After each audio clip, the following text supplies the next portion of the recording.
नमस्कार, खबरों की खबर में आपका स्वागत है।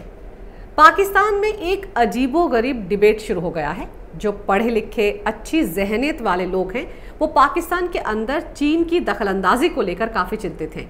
इसीलिए कई सारे पाकिस्तानी जो कल तक इमरान खान के समर्थक थे वो आज इमरान खान की नीतियों पर सवाल करने लगे हैं। मतलब ये है कि पाकिस्तान के प्रधानमंत्री इमरान खान के दिन आजकल अच्छे नहीं चल रहे हैं। पता नहीं किसका मुंह देखकर वो सुबह सुबह उठते हैं और हर सुबह कोई ना कोई नया बवाल उनका इंतज़ार कर रहा होता है। ताज़ा मामले में तो फिर उनकी चीन के साथ दोस्ती पर उनके घर में ही सवाल उठ खड़े हुए हैं। दरअसल मियां इमरान ने चीन के साथ ग्वादर पोर्ट को लेकर जो डील साइन की थी उसी पर पाकिस्तान में बवाल मच गया है। वित्तीय मामलों को लेकर गठित एक संसदीय समिति ने जब इमरान खान से ग्वादर पोर्ट को लेकर चीनी कंपनियों को 40 साल तक टैक्स में छूट देने की बात पूछी तो उन्होंने इसे सीक्रेट डील बताया। इमरान खान ने कहा कि चीन के साथ एक सीक्रेट डील साइन की गई थी, इसीलिए इससे जुड़े किसी भी दस्तावेज को सार्वजनिक नहीं किया जा सकता। दरअसल सीनेटर फारूक हामिद की अध्यक्षता वाली संसदीय समिति ने टैक्स कलेक्शन को लेकर पाकिस्तान सरकार से रिपोर्ट मांगी थी।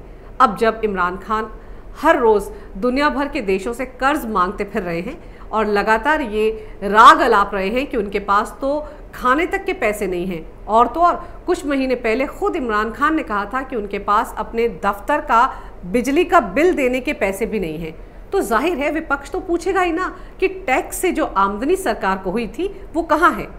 तो इसी तरह से संसदीय समिति को जांच में पता चला उस सीक्रेट डील का जो इमरान खान सरकार ने पूरे देश से छिपा कर रखी थी।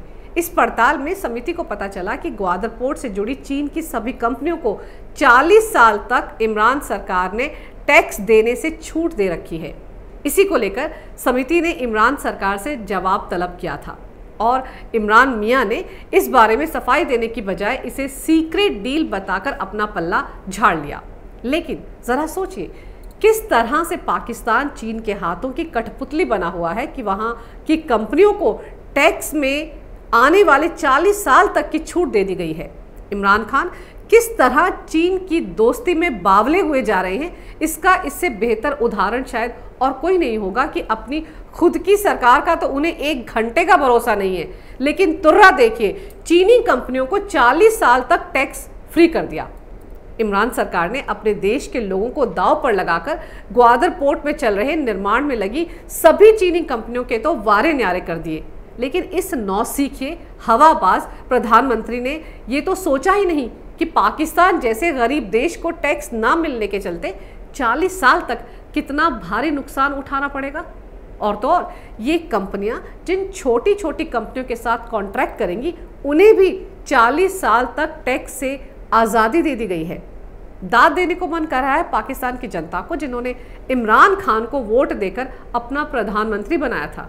आपको बता दूं कि अरब सागर के किनारे पाकिस्तान के बलूचिस्तान प्रांत में चीन ग्वादर पोर्ट का निर्माण चीन पाकिस्तान आर्थिक गलियारा परियोजना के तहत कर रहा है और इसे बीजिंग की सबसे महत्वाकांक्षी योजना वन बेल्ट वन रोड यानी OBOR और मैरीटाइम सिल्क रोड प्रोजेक्ट के बीच एक अहम कड़ी माना जा रहा है।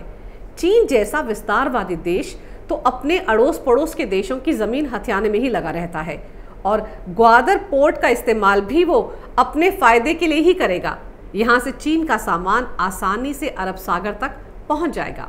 चीन ग्वादर बंदरगाह को बनाने में 80 करोड़ डॉलर खर्च कर रहा है, लेकिन यहीं पर सारा झोल है। सवाल ये उठता है कि आखिर चीन पाकिस्तान पर इतना मेहरबान क्यों है? वो इतना सारा पैसा आखिर इस बंदरगाह पर खर्च कर ही क्यों रहा है? चीन भले ही बार बार ये कहता रहे कि ग्वादर बंदरगाह और CPEC का उद्देश्य पूरी तरह से आर्थिक और व्यावसायिक है, लेकिन इसके पीछे चीन की असल मंशा इस पूरे इलाके में अपनी सैन्य ताकत को बढ़ाना है। उसके टारगेट पर भारत सबसे पहले नंबर पर है और चीन इस पोर्ट का इस्तेमाल ज़रूरत पड़ने पर भारत और अमेरिका के खिलाफ भी कर सकता है। सैन्य विशेषज्ञों का भी यही मानना है कि चीन ग्वादर का इस्तेमाल अपनी नौसेना बेस के तौर पर कर सकता है।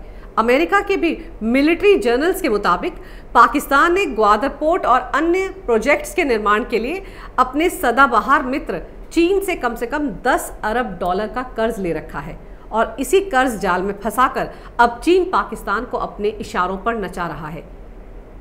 इन्हीं अमेरिकी जर्नल्स का यह भी मानना है कि चीन अपने विस्तार के लिए तमाम देशों को कर्ज बांटकर कब्जा करने की रणनीति के जरिए दादागिरी करने के लिए एक अंतर्राष्ट्रीय नेटवर्क भी तैयार कर रहा है और पाकिस्तान के प्रधानमंत्री इसे एक सीक्रेट डील बताकर अपने ही देश को बेचने की फिराक में है। जरा सोचिए, पाकिस्तान को 10 अरब के कर्ज में फंसाकर चीन अपनी विस्तारवादी योजना में लगा हुआ है। उधर पाकिस्तान कोरोना संकट के बीच पहले ही एक बहुत बुरे दौर से गुजर रहा है। उस पर 100 अरब डॉलर का कर्ज है। मार्च महीने से अब तक 2 करोड़ लोगों की नौकरियां जा चुकी हैं और 1000 से ज्यादा उद्योग धंधे बंद हो चुके हैं। ऐसे में अंदरूनी विद्रोह के बाद भी पाकिस्तान सरकार चाहकर भी चीन से अपना नाता तोड़ने की सोच ही नहीं सकती। उनके पास कोई ऑप्शन ही नहीं है। अब पाकिस्तान को चीन से दोस्ती के चलते बलूचिस्तान के लोगों के गुस्से का शिकार भी होना पड़ रहा है। पाकिस्तान के शय पर चीन बलूचिस्तान में तांबे और सोने के खनन के लिए भी अपनी पैठ धीरे धीरे बढ़ा रहा है। वहाँ के लोगों का तो सीधे सीधे चीन पर आरोप है कि चीन उनके यहाँ के इलाके में जो खनिज प्राकृतिक संपदा है उसे चुरा रहा है। वहाँ पर चीन की कंपनियों के कॉन्ट्रैक्ट को एक्सटेंड करके पाकिस्तान को उम्मीद है कि इससे देश में 4.5 करोड़ डॉलर का निवेश होगा। लेकिन यहाँ पर भी चीन अपनी कथनी के मुताबिक वाकई पाकिस्तान को कितना फ़ायदा देता है ये तो आगे चलकर ही पता चलेगा। 2015 में चीन ने पाकिस्तान में 46 अरब डॉलर के निवेश का ऐलान किया था, जिसमें बलूचिस्तान की भूमिका भी अहम होने वाली थी।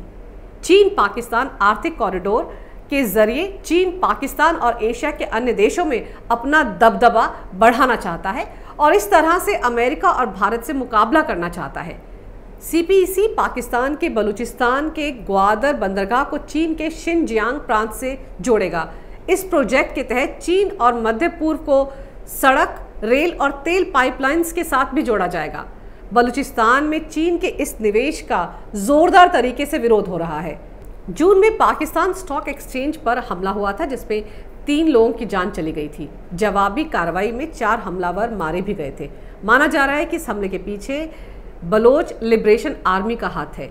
इससे पहले नवंबर 2018 में बलोच लिबरेशन आर्मी ने कराची में चीनी कॉन्सुलेट पर भी हमला किया था। 14 जुलाई को एक हमले में 3 पाकिस्तानी सैनिक और 8 नागरिक भी जख्मी हुए थे। मजेदार तो यह है कि पाकिस्तान को लगता है कि वो बलूचिस्तान का इस्तेमाल अपने फायदे के लिए कर रहा है, जबकि चीन पाकिस्तान का बेवकूफ़ बनाकर अपने फायदे के लिए इस इलाके का दोहन कर रहा है, यहाँ की प्राकृतिक संपदा को लूट रहा है। बलूचिस्तान पर स्वतंत्र रूप से रिसर्च कर रहे कैसर बंगाली का भी यही मानना है कि चीनी कंपनियों को किन शर्तों पर कॉन्ट्रैक्ट दिए जा रहे हैं, इस सिलसिले में कोई पारदर्शिता, कोई ट्रांसपेरेंसी नहीं है। बलूचिस्तान की सरकार को इन सब से बाहर रखा जाता है। इतने प्रोजेक्ट होने के बाद भी वहाँ के लोगों को शायद ही कोई फ़ायदा मिला हो। पाकिस्तान सरकार इन सभी आरोपों को गलत बताती रही है। पाकिस्तान की आर्थिक परिषद के अशफाक हसन का कहना है कि उनके देश को विदेशी निवेश की सख्त ज़रूरत है और चीन एक भरोसेमंद दोस्त है। लेकिन सच तो यह है कि चीन ने कर्ज देकर पाकिस्तान को अपने झांसे में ले लिया है। चीन इसी तरह कर्ज देकर दुनिया के कई देशों के संसाधनों और उसकी ज़मीन पर कब्जा करता आ रहा है। पाकिस्तान को पूरी तरह शिकंजे में लेने के बाद चीन अब नेपाल को अपने कर्ज के मायाजाल में फंसा रहा है। नेपाल भी आंखें बंद करके बर्बादी के रास्ते पर आगे बढ़ रहा है। श्रीलंका के साथ चीन ने क्या किया, नेपाल ने उससे भी सबक नहीं लिया। चीन की आदत है, पहले गरीब देशों की मदद करो, पैसे दो, कर्ज दो, खत्म हो जाए तो और दो, इतना दे दो कि वो लौटा ना सके, और जैसे ही वो गरीब देश इस स्थिति में पहुंचता है वैसे ही वो उसे गुलाम बना लेता है। उसकी ज़मीन, पोर्ट, हाईवे, एयरफील्ड सब पर चीन कब्जा कर लेता है। चीन ने बहुत सारे देशों को इसी तरह गुलाम बना रखा है और अब पाकिस्तान और नेपाल की बारी है। अगर आपको मेरा ये वीडियो अच्छा लगे तो कृपया से लाइक करें, शेयर करें और हमारे इस चैनल को सब्सक्राइब ज़रूर करें। देखते रहिए कैपिटल टीवी।